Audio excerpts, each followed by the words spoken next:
नमस्कार सर्वांना, हाऊसवाईफ मराठी या चॅनलवरती तुमचं स्वागत आहे। मी आज बनवणार आहे मस्त अशा गोड पुऱ्या पाकातल्या।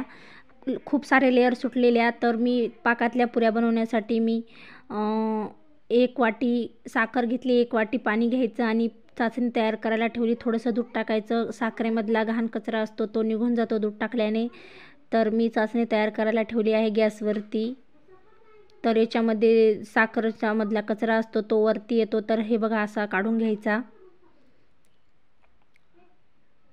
तर मस्त असा होळी स्पेशल आहे हा पदार्थ। तर ह्या गोड पुऱ्या खूप छान लागतात खायला, खूप टेस्टी होतात, तर नक्की बनवा। नंतर मी 1 वाटी गव्हाचं पीठ घेतलं आहे। गव्हाच्या पिठामध्ये तीळ टाकायचे, चवीपुरतं मीठ, तेल टाकायचं, पीठ व्यवस्थित मिसळून घ्यायचं। खूप असं व्यवस्थित मिसळायचं पीठ, तेल सर्व पिठाला लागेल असं मिक्स करून घ्यायचं। थोडं थोडं पाणी टाकायचं आणि पीठ असं मस्त घट्टसर असं पीठ मळून घ्यायचं। खूप छान बनतो हा नाश्ता। तर व्यवस्थित दाखवलं तसं पीठ मळून घ्या। तर पाकातल्या पुऱ्या खूप छान लागतात खायला। तर बघा मी पीठ मळून घेतलं, आता पिठाच्या लाट्या बनवून घेते आणि मस्त अशी पोळी लाटून घ्यायची।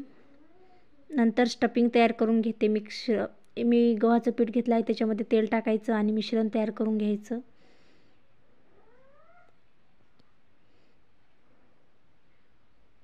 तर मी हे स्टफिंग तयार करून घेतलं आहे। नंतर पोळी लाटायची आणि या पोळीच्या बारीक अशा पुऱ्या तयार करून घ्यायच्या।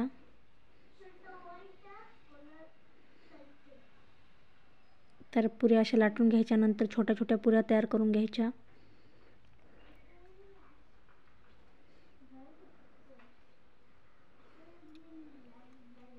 तर मी सर्व पुऱ्या अशा बनवून घेतल्या आहेत। नंतर जे स्टफिंग तयार केलं होतं ते याला लावून घ्यायचं मिश्रण।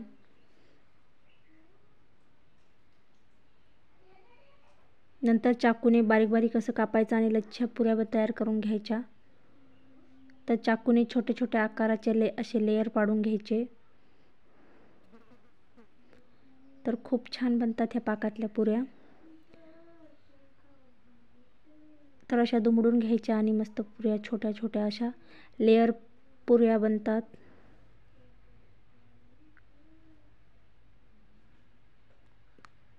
तर मी पिठामध्ये बुडवून लाटून घेणार आहे।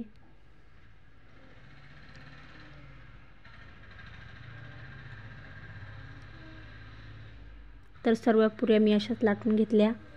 तेल ठेवलं तापण्यासाठी, तेल चांगलं तापून घ्यायचं। नंतर तेलामध्ये ह्या पुऱ्या तळून घ्यायच्या, मस्त अशा भाजून घ्यायच्या। खूप छान लागतात ह्या पाकातल्या पुऱ्या, खूप टेस्टी बनतात। तर होळी स्पेशल अशा बनवा। तुम्हाला आवडत असेल रेसिपी तर लाईक करा, शेअर करा, सबस्क्राईब करा नवनवीन रेसिपीज पाहण्यासाठी। तर मी पाकातल्या पुऱ्यांमध्ये आता जो पाक बनवला होता तो पाक याच्यामध्ये सोडून घ्यायचा आणि 5-10 मिनटं असाच ठेवायचा। नंतर ह्या पुऱ्या पाकातल्या काढून घ्यायच्या आणि मस्त अशा खूप छान बनतात ह्या पाकातल्या पुऱ्या। आवडली असेल रेसिपी तर लाईक करा, शेअर करा। तर खूप मस्त असे खूप छान लागतात। तर होळीला मस्त अशा गोड पुऱ्या बनवा। लहान मुलांना खूप आवडतात गोड पदार्थ खायला। तर तुम्ही असे पदार्थ बनवून मुलांना नक्की द्या, मुलांना पण खूप आवडतील। तर ते मुलं तुम्हाला रोज अशाच पुऱ्या बनवून मागतील। खूप छान टेस्ट लागते आणि खूप मस्त पण लागतात। धन्यवाद।